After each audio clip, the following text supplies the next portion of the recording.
Like کریں، subscribe کریں، bell icon کو دبائیں تاکہ ہماری ویڈیو سب سے پہلے آپ کے پاس پہنچ سکے۔ اس وقت پوری دنیا کے اندر ٹیکنالوجی کے سلسلے میں اگر آپ دیکھیں تو ویسٹرن ورلڈ کا جواب نہیں۔ ماڈرن ٹیکنالوجی جتنی بھی ہے، آپ دیکھیں گے اسپیس پر قدم رکھنے کی بات، چاند پہ قدم رکھنے کی بات، اسپیس کے حوالے سے کنٹرول کی بات، یہ ساری چیزیں اگر آپ دیکھیں تو ویسٹ ورلڈ جو ہے اس وقت وہاں پر آپ کو آگے نظر آئے گا۔ امریکہ ہے، یوروپین کنٹریز ہے، یہ سب۔ لیکن یہ بات میری ذہن کے اندر محفوظ کر لیجئے کہ سب سے زیادہ سوسائڈ کرنے والے اور سب سے زیادہ ڈپریشن میں اگر دنیا میں کہیں کے لوگ آپ کو نظر آئیں گے تو یہ وہیں کے لوگ آپ کو نظر آئیں گے۔ تو سوال یہ پیدا ہوتا ہے، طاقت ان کے پاس ہے، پیسہ ان کے پاس ہے، اقتدار ان کے پاس ہے، سب کچھ ان کے پاس ہے، لیونگ سٹینڈرڈ ان کا ہائی ہے کہ آپ اگر امریکہ اور یوروپین کنٹریز میں جائیں تو قبرستان میں جانے کے بعد بھی آپ کو ٹینشن نہیں رہے گا۔ آپ قبرستان دیکھیں گے تو گارڈن آپ کو نظر آئے گا۔ میں کبھی کبھی جاتا ہوں وہاں جانے کے بعد تو قبرستان کو دیکھیں گے تو آپ کو لگے گا جیسے گارڈن کے اندر لوگ سو رہے ہیں۔ لیکن سب سے زیادہ ڈپریشن کے شکار وہاں پر لوگ آپ کو نظر آئیں گے، سب سے زیادہ اپسیٹ لوگ وہاں پر آپ کو نظر آئیں گے، سب سے زیادہ پریشانی میں لوگ آپ کو وہاں نظر آئیں گے۔ یہ بہت اچھی طرح سے یاد رکھیے گا۔ بہت ساری چیزیں ہم نے ویسٹ ورلڈ کی اپنائی ہیں اور یہ چیز بھی ہم اپنا رہے ہیں ان کی، جس کی وجہ سے ہم آج پریشان ہیں۔ وہ کیا چیز ہے؟ سیکریفائس کی بجائے سیلفش بن جانا، خود غرضی، اپنی ہی فکر، اپنا ہی فائدہ۔ جب یہ کسی انسان کی زندگی کے اندر داخل ہو جائے وہ بندہ خوشی سے محروم ہو جاتا ہے۔ سیلفش بننے کی وجہ سے انسان کو خوشی نہیں ملتی، سیکریفائس کی وجہ سے انسان کو خوشی ملتی ہے۔ اسے ہمیشہ کے لیے ذہن میں محفوظ کر لو۔ خود بھوکے رہ کر اوروں کو کھلانے میں جو مزہ ہے وہ پیٹ بھر کر کے کھانے میں مزہ نہیں ہے۔ میں آپ کو اگزامپل کے طور پہ بتاؤں، آپ کے دسترخوان پر قیمتی غذائیں موجود ہیں، آپ کے دسترخوان پر انواع و اقسام کی چیزیں موجود ہیں اور یہ سب چیزیں آپ کے دسترخوان پر ہیں اور بھوک بھی آپ کو شدید لگی ہے، ایسی بھوک لگی ہے کہ آپ کو بھوک کی وجہ سے یہ ساری چیزیں کھانے کا جذبہ ہو رہا ہے کہ میں جلدی سے اسے کھا لوں۔ لیکن اتنے میں دروازے پر کوئی دستک دیتا ہے اور کہتا ہے میں بھوکا ہوں، اللہ کے نام پہ مجھے کچھ دو۔ آپ نے سارا کھانا اٹھایا اور سب کچھ اٹھا کر کے اس بھوکے کو دے دیا۔ بھوکے نے لیا اور دیکھ کر کے خوشی کی اس کی انتہا نہ رہی اور اس نے کھانا شروع کیا اور دعائیں دینا شروع کیا، اللہ آپ کو سلامت رکھے، آپ کی اولاد کو سلامت رکھے، آپ کے کاروبار میں برکت عطا فرمائے، آپ کی بیماریوں کو دور فرمائے۔ یہ دعائیں اس نے دینا آپ کو شروع کر دی تو میں آپ کو یقین کے ساتھ کہتا ہوں جو کھا کر آپ کو سکون ملنے والا تھا وہ سکون آپ کو اتنا نہیں ملتا جو کھلا کر کے آپ کو سکون مل رہا ہے، جو کھلا کر آپ کو سکون مل رہا ہے۔ اس لیے کہ سیکریفائز کے اندر اللہ عز و جل نے سکون رکھا ہے، سیکریفائز میں۔ اور اسی لیے یہاں پر ایک خاص بات بتاؤں، ماشاءاللہ آپ لوگوں میں زیادہ تر کیپیبل لوگ ہیں، شادیاں ہوتی ہیں اور یہ ساری چیزوں کے اندر ہمارے لاکھوں ہزاروں روپے خرچ ہوتے ہیں، یہ ساری چیزیں ہوتی ہیں۔ لیکن ایک بات میں آپ کو بتاؤں، ہم لوگ اپنے یہاں شادیوں کے اندر جب دعوت دیتے ہیں تو زیادہ تر کیپیبل لوگوں کو اور ہمارا مہمان اچھا آدمی بنے اس کی فکر کرتے ہیں۔ غریبوں کو اپنے یہاں شادی میں انوائٹ نہیں کرتے۔ غریبوں کو کہاں انوائٹ کریں گے ہم؟ جب ہمارے یہاں کسی کا انتقال ہو جائے گا، چہلوں کی قرآن خوانی، میت کا کھانا ہوگا تو ہم غریبوں کو انوائٹ کریں گے، اور شادی کے موقع پر صرف اور صرف پیسے والوں کو اور قریبی رشتہ داروں کو ہم بلاتے ہیں۔ اب یہاں میں آپ کو بتاؤں، رسول اعظم صلی اللہ علیہ وسلم نے فرمایا بدترین کھانا اس ولیمے کا کھانا ہے جس میں غریبوں کو نہ بلایا جائے۔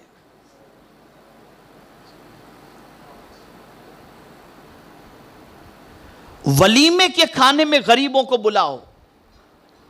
میں جب اس کی نفسیاتی طور پر اس کے بارے میں سوچنے لگا کہ آخر سرکار صلی اللہ علیہ وسلم نے ولیمے میں غریبوں کو دعوت دینے کا حکم کیوں فرمایا، تو وجہ یہ سمجھ میں آئی کہ عام دنوں میں آدمی جو کھانا کھاتا ہے اس سے بہتر کھانا ولیمے میں بناتا ہے نا۔ تو سیٹھوں کو دعوت دیں گے تو سیٹھ تو جب چاہے ایسا کھانا کھا سکتا ہے، غریب کو ایسا کھانا نہیں ملتا۔ تو غریب جب تمہارے یہاں ولیمے کے کھانے میں آئے گا تو کھا کر کے جس کی شادی ہوئی ہے تمہارے بچے کی یا بچی کی، اس کو دعائیں دے کر کے جائے گا کہ اللہ اس جوڑے کو سلامت رکھے، اس کی بیٹی کو خوشیاں عطا فرمائے، اس کے بیٹے کو خوشیاں عطا فرمائے کہ ان لوگوں کی شادی کی وجہ سے آج ہمیں ولیمے کی یہ دعوت ملی۔ اب ہوتا یہ ہے کہ اس غریب کی دعا سے اللہ تعالیٰ ان دونوں شادی شدہ بندوں کی زندگی میں برکتیں عطا فرما دیتا ہے۔ تو امیر ایسا نہیں کرتا، امیر تو کھائے گا تو کہے گا یار مرچ زیادہ دی، پتہ نہیں کون سے کیٹرس کو دعوت دیا تھا اس نے، شاید لگتا ہے پیسہ بچانے کے لیے چالو کیٹرس کو بلا لیا اس نے، 3 آئٹم تھی خالی اس کے یہاں، یہ کہے گا، یہ مالدار کہے گا۔ لیکن غریب تو ایک ہی آئٹم پر خوش ہو جائے گا، اور پھر جب وہ دعا دے گا تو دونوں کی زندگی خوشحالی میں گزرے گی۔ یہ سائیکولوجی سرکار، اس لیے یاد رکھیں کہ سیکریفائز کے اندر جتنا اللہ کے رسول صلی اللہ تعالی علیہ وسلم نے فائدہ بتایا ہے، اور اس کی وجہ سے رسول اعظم صلی اللہ علیہ وسلم کی حیات طیبہ دیکھیں، صحابہ کرام کی حیات طیبہ دیکھیں تو آپ کو پتہ چلے گا کہ انہوں نے سیکریفائز ہی کیا، اور سیکریفائز کی وجہ سے، قربانی کی وجہ سے، جذبہ ایثار کی وجہ سے ان کی زندگی میں ہمیشہ سکون اور سکون ہی رہا۔ کیا اس سے بڑا بھی کوئی سیکریفائز ہوگا کہ خود بھوکے رہ کر دوسروں کو کھلانا؟ اس سے بڑی قربانی تو نہیں ہو سکتی۔ ایک جنگ کے موقع پر چند صحابہ زخموں سے نڈھال تھے، اور اس میں سے ایک صحابی نے کہا العطش، پیاس، پانی لے کر ایک زخمی صحابی کے ساتھ قریب پہنچے تو دور زخموں کی تاب نہ لاتے ہوئے ایک دوسرے صحابی نے کہا العطش، پانی۔ تو یہ صحابی کہتے ہیں مجھے پانی مت دو، پہلے میرے بھائی کو پانی پلاؤ، یہ زخموں سے نڈھال ہیں۔ دوسرے کے پاس پہنچے تو تیسرے زخمی صحابی نے آواز دی تو دوسرے نے کہا ان کو پہلے پانی پلاؤ، میرا وہ بھائی پیاسا ہے۔ اس طرح سے کئی صحابہ تک پہنچے، آخر میں جس صحابی کے پاس پہنچے وہ شہید ہو چکے تھے، پانی لے کر اس سے پہلے والے کے پاس، تو یکے بعد دیگرے سب شہید ہو چکے۔ آپ اندازہ لگائیں یہ جذبہ ایثار تھا جس کی وجہ سے تلواروں کے سائے میں بھی صحابہ مسکراتے نظر آتے تھے۔ یہ وجہ تھی۔ اب آئیے ایک واقعہ میں آپ کے سامنے قرآن کی روشنی میں بتاؤں۔ آقا کریم صلی اللہ علیہ وسلم صحابہ کے ساتھ تشریف فرما تھے، ایک مہمان آئے تو رسول اعظم صلی اللہ علیہ وسلم نے، صحابہ موجود تھے ان کے درمیان، فرمایا کہ یہ میرا مہمان ہے، کون ہے جو آج میرے مہمان کو اپنا مہمان بنا لے؟ تو ایک غریب صحابی کھڑے ہو گئے،